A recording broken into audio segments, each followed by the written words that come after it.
Welcome into Texans on Tap. I'm Brandon Strange alongside Charlie Palillo and Josh Jordan. Read their work on sportsmap.com and follow them on X at Palillo and at Josh Jordan 975. Click like on the video, hit subscribe to the channel if you haven't already. Click the bell for notifications so you know when new content drops, especially when we're live after every game this season on YouTube. And when you're on the go, you can find us on all your favorite podcast apps like Apple and Spotify.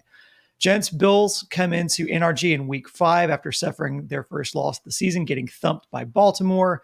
Texans, same record at 3-1, following the come from behind victory over the Jags, a team the Bills mauled in week 3. A lot of questions about how good are the Texans this season.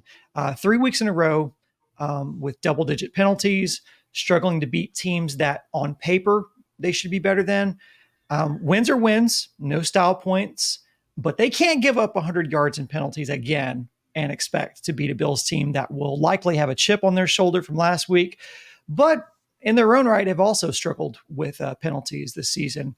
Let's start with the matchup against Buffalo's defense. Joe Mixon didn't practice Wednesday, although he did last Friday. Probably a chance we see him on Sunday. Tank looks like he's on his way back to play Sunday as well. Charlie, do you think week 5 is when Houston's offense finally cleans up their act and operates more efficiently? Paging Joe Mixon. If, again, no running game, I don't expect the Texans to flat out go off against Buffalo. The Bills are somewhat anonymous defensively, but they've been good in recent years. The Baltimore game got out of hand. Well, C.J. Stroud is nothing like Lamar Jackson as a runner, and Joe Mixon is nothing like Derrick Henry as a runner, much less if you're down to Cam Akers, Gumbawale, or anyone else in there. But the Ravens, the big question with that team is supposed to be its offensive line with 3 starters having left in free agency, and they trucked the Bills for 271 yards on the ground. Again, no one has a more dynamic tandem than Jackson and Henry. The Texans can't compete with that. So will the Texans be able to throw the ball all over the lot? The Bills ditched their longtime safety tandem of Micah Hyde and Jordan Poyer. One of the guys playing is Damar Hamlin, who basically survived death on the field a couple of years ago. What an amazing life story as well as a football story. But he's not grading out well as far as he plays. So dog-eat-dog world. The Texans go after Hamlin and can salute him for what he's doing at all, playing football and living his life at this point. So a couple of new safeties. Bills pass rush, bit compromised. They gave Von Miller a moronic contract that he did not live up to and then was injured last season. Had been off to a decent start, 3 sacks in 3 games, but Von Miller, the Texas Aggie legend, 4-game suspension. No criminal charges were filed, but the NFL's investigation, they dropped the hammer, 4-game suspension from a domestic violence alleged incident. So AJ Epinesa is the top pass rusher, but no one confuses him with TJ Watt or a healthy Micah Parsons or Daniil Hunter for that matter. And Ed Oliver, the former University of Houston great, who makes huge money to raise holy hell from the interior of the Bills defensive line. Pro Football Focus says Ed Oliver is very mediocre so far this season. So it's an exploitable Bills defense, it appears. I'm just not buying the Texans can do it in the running game. I'm right there with you, Charlie. I think that's going to be an issue. It's really on early downs where the Texans are having so much trouble. They are bottom 5 in success rate and expected points added on early downs. They're just awful. Bottom 5 in the NFL, and they're relying so much on C.J. Stroud to kind of save them on 3rd down. And the penalties are also a big problem. You know, both of you guys brought that up. They're the worst. 40 penalties for 326 penalty yards, the worst in the NFL this season. So you combine with they can't really get much done on 1st down unless they go to a play action pass. Anything else is just not working, which is what we saw from Bobby Slowick last year. There's so many situations where they be in 3rd and 7 or 3rd and 8 or even worse if you mix in the penalties. So it'd be nice if they could find a way to get some, easy pickup yards early on downs, maybe throwing the football, maybe with Tank Dell hopefully coming back. You can get him on the field and get some 5-6 yard little plays just to kind of to get things going. If it's going to be Akers, you can't expect too much there. And until they got thumped by the Ravens, the Bills were looking like maybe the best team in football because as great as we know the Chiefs are, they weren't blowing people out like the Bills were up until the Baltimore game. So I think this is one where Nico might have to put on the cape and save the day again. It's Stephon Diggs. We got to bring that up. We had one revenge game with him against the Vikings already. Here's the second revenge game. I think this one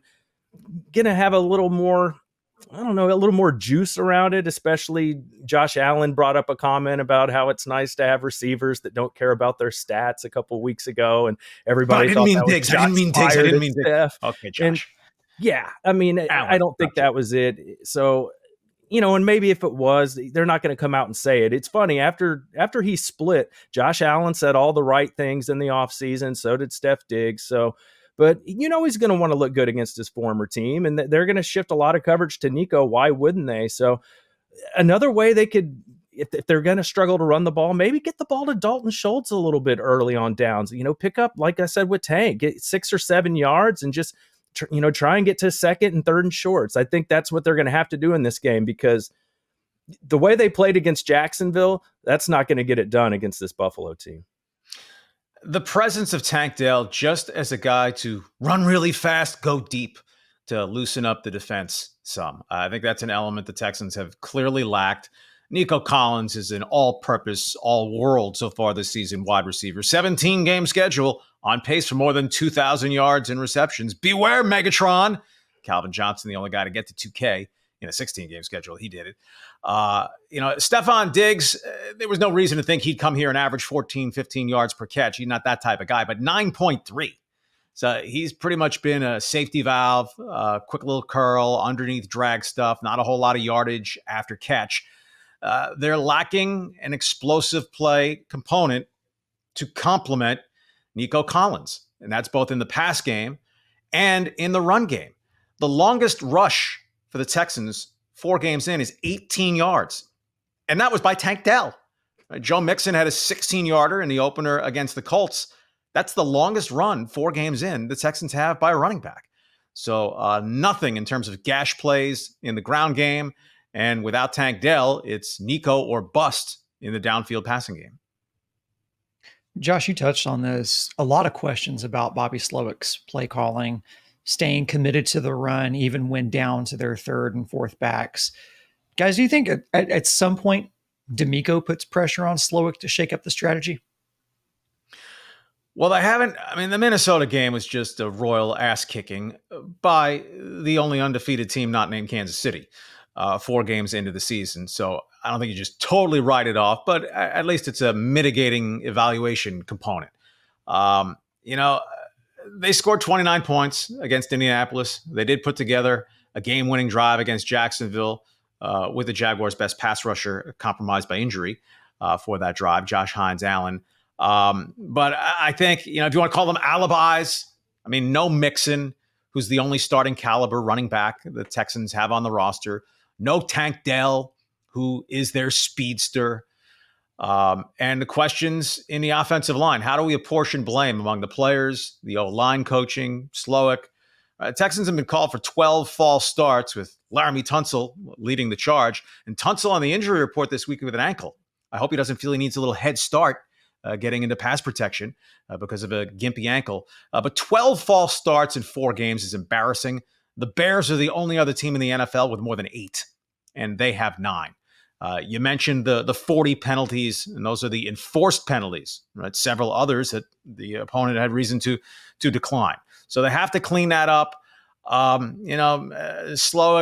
probably was getting a little too much credit too soon as being a boy genius, next latest branch of a Shanahan tree.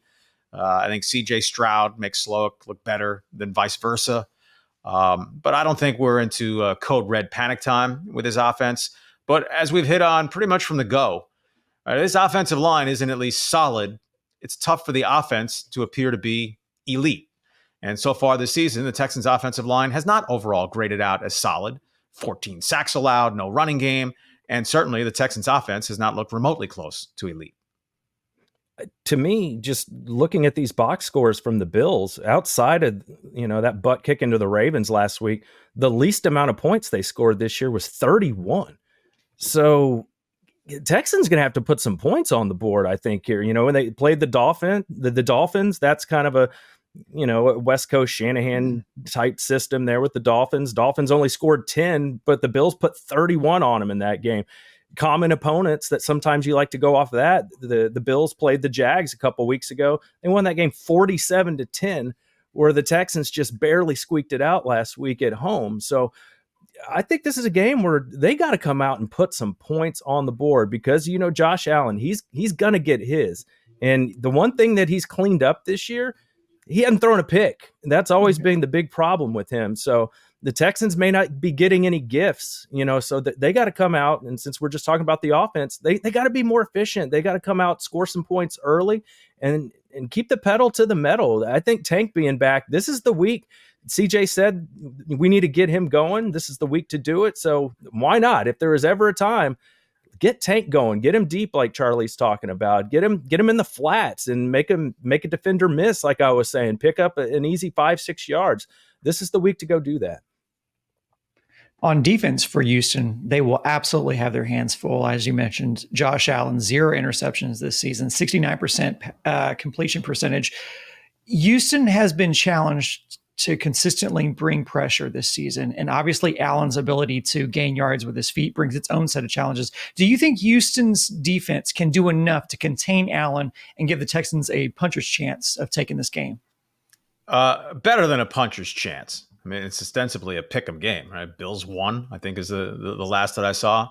It doesn't feel like, well, not that it doesn't feel like Will Anderson hasn't had a game where he felt like he just took it over, but he has 2.5 sacks in 4 games. And you want to go by Pro Football Focus grades, he's well above average and not as good as Danielle Hunter, who doesn't have gaudy sack numbers. Can they get home a little more, right? Pressure is good. Pressure is valuable. Sacks are better. Strip sacks are even better than that.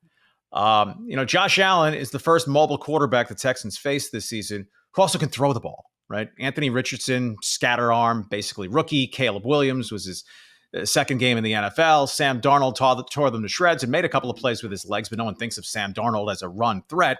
And then Trevor Lawrence just isn't very good. Josh Allen is elite. He's probably the early MVP favorite, despite the rout at the hands of the Ravens. He's run for 11 first downs this season. By sake of comparison, CJ Stroud, who's mobile but not a runner. CJ Stroud has run for 2 first downs. Josh Allen has run for 11. By design, he's going to pull it down 4 or 5 times per game, right? He does not have what you'd consider a number 1 level wide receiver. He does have the more productive Dalton tight end so far this season, and Dalton Kincaid, who's a pretty solid target for him. They traded down and out of the first round, top of the second round. They took Keon Coleman, a burner out of Florida State. He has 8 catches. One Bills receiver has more than 8 receptions 4 games into the season. But here they are, 3-1. As Josh mentioned about Josh, a clean sheet in the interception column, 7 touchdown passes, 0 picks. James Cook's a pretty solid, versatile back that the Texans have to account for both on the ground and catching the ball out of the backfield. I would say at this point, I grade the Bills offense as better than the Texans defense. So turnovers, as always, are a tremendous variable. But the Bills average more than 30 points per game, right, including scoring 10 against the Ravens. The Texans have scored 30 points in 1 of their last 14 games. It's interesting. They're mixing this up a lot more with Diggs out of the picture. So you don't have like that true number 1 that you have to go attack with the Bills this year. I mean, the closest they probably have is Khalil Shakir, and he's been a nice player for them. I mean, 230 receiving yards. He's a little banged up with an ankle injury, but I expect him to play because I was watching that Bills game, and he hurt that ankle in the game and got it taped up and came back in the game and played. So unless it really swelled up on him after the game, I expect him to go this week. And then Keon Coleman, Charlie brought up, I think it'll be interesting because Kamari Lassiter had a lot of issues last week against the Jags. Brian Thomas Jr. getting behind him, and just the throw wasn't there from Trevor Lawrence, a couple of possible touchdowns there. So you worry, with Lassiter, is he going to have the speed? And towards the end of that game, they put Stingley on Thomas Jr., and that kind of shut him down. But you only have one Stingley. I think the one benefit with Keon Coleman and with Lassiter, they both ran 4.6s. So there's not a huge mismatch there as far as speed. It was funny though, with the gauntlet, Coleman had one of the best at the combine. It's, that drill where they run across the field and they just pepper you with passes. And he had one of the fastest times, but one of his 40 time wasn't as fast. So, sometimes guys just play faster on the field than they're timed. But I think that's a bonus for Lassiter. It's not just a complete mismatch there. So, but the big thing for them, though, too, is just the running game. Ever since Diggs left, it was really the back half of last season, they started focusing more on the running game when Joe Brady took over the play calling. So James Cook is going to he's going to keep the Texans' hands full all day, because he's not just a great rusher. He's already at 227 rushing yards, 3 touchdowns, but he's also catching a lot of passes too. He's over 100 yards receiving. So that's going to be a guy. We saw the Texans struggle with the Jags running backs last week. James Cook could be a problem for the Texans defense. Yeah, I agree. Before we get into predictions, give me your X factors and final thoughts for Bills Texans. Well, the Bills are at very worst, by far the second best team the Texans have played, right? Depending on where Minnesota ultimately lies.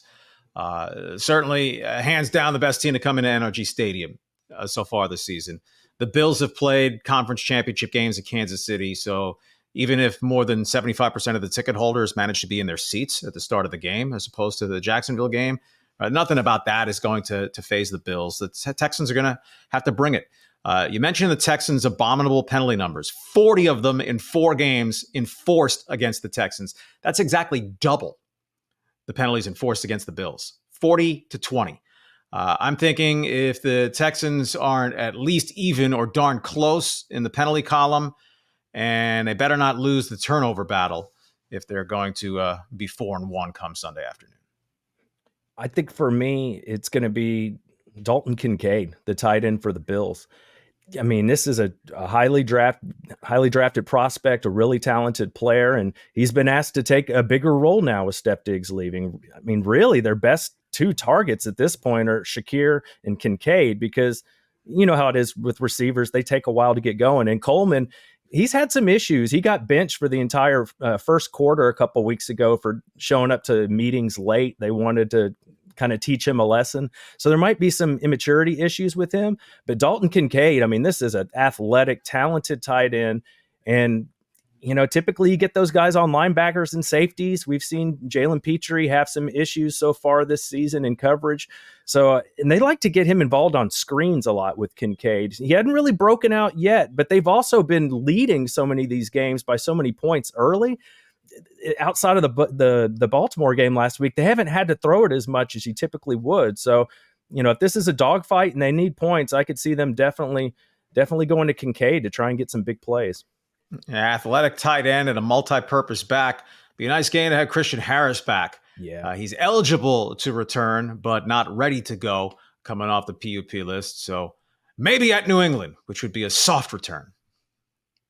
Charlie, I concur on turnovers. Neither of these teams make a habit of giving the ball away. And I'm going to say a big interception or fumble could be the difference in turning this game. And I also am going to be looking at how much time they can give Stroud to work. For the first 3 weeks, Houston has allowed an average of over 4 sacks a game.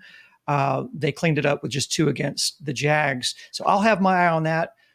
Charlie, you mentioned the spread at just 1 with Bills at favorite at -120. Vegas has not shown an ability to predict Texans games, though, as we have covered on this channel. So pick them on paper, but feels like a bigger task than just that. And if you're watching on YouTube right now, be sure to give us your predictions in the comments as well. Charlie, you're up first. Final score predictions.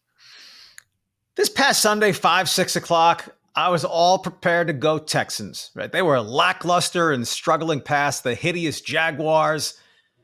The Bills looking like world beaters. And then Sunday night happened. I think that outcome actually cuts against the Texans. I thought it set up nicely that Buffalo was going to roll into Houston, perhaps at 4-0, or at least look good in defeat against Baltimore. And just as when the Texans went to Minnesota, Texans aren't the 72 Dolphins, and pick the Vikings to win that game. The Bills 4-0 coming on the road against a very credible Texans team. Well, they're 3-1.